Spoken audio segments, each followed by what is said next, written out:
It's not about records. This is about damn guts. This is about damn courage.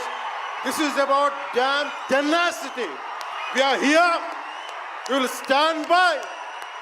We will serve justice.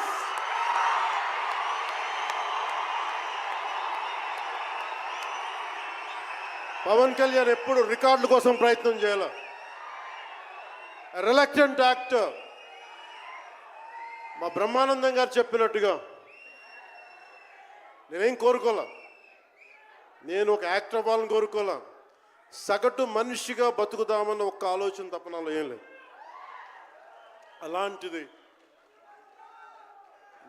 నేను పొద్దున press మీట్లో రత్నం గారి గురించి మాట్లాడాను. ఇప్పుడు మీకోసమే మాట్లాడతాను, నా అభిమానుల కోసం. ఈరోజు నేను ఇక్కడ నిల్చున్నాను, పడి లేచాను, పడుతూనే ఉన్నాను, లేస్తూనే ఉన్నాను. దానికి కారణం ఒకరే, మీరే.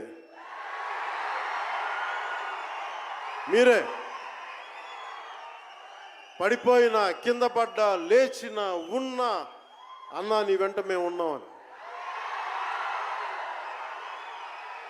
నా దగ్గర ఏమన్నా ఆయుధాలు ఉంటాయా? నా దగ్గర ఏమన్నా గుండాలు ఉంటారా? నా దగ్గర ఎవరు లేరు, గుండెల్లో ఉండే మీరు తప్ప.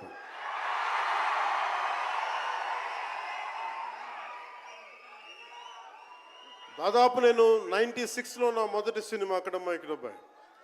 ఇది 2025 అంటే ఆల్మోస్ట్ 29 to 30 years. అంటే దాదాపు 29-30 సంవత్సరాలు నేను చిత్ర పరిశ్రమకు వచ్చి. ఎలా ఉంది అంటే నాకే తెలియదు, అలా కాలం ఇట్లా అయిపోయింది.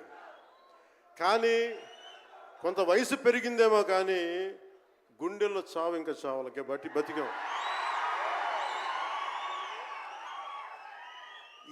ఇక్కడే సభలో సర్దార్ గబ్బర్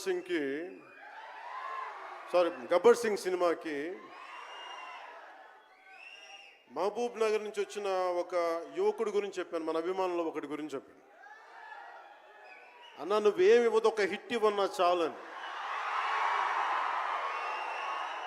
ఆ రోజు నేను భగవంతుని కోరుకున్నాను, నా అభిమానుల కోసం, నా కోసం కాదు కానీ ఒక హిట్ ఉంటే బాగుంటుంది అని కోరుకున్నాను. అది హరీష్ శంకర్ గబ్బర్ సింగ్ వల్ల తిరిగి వచ్చింది.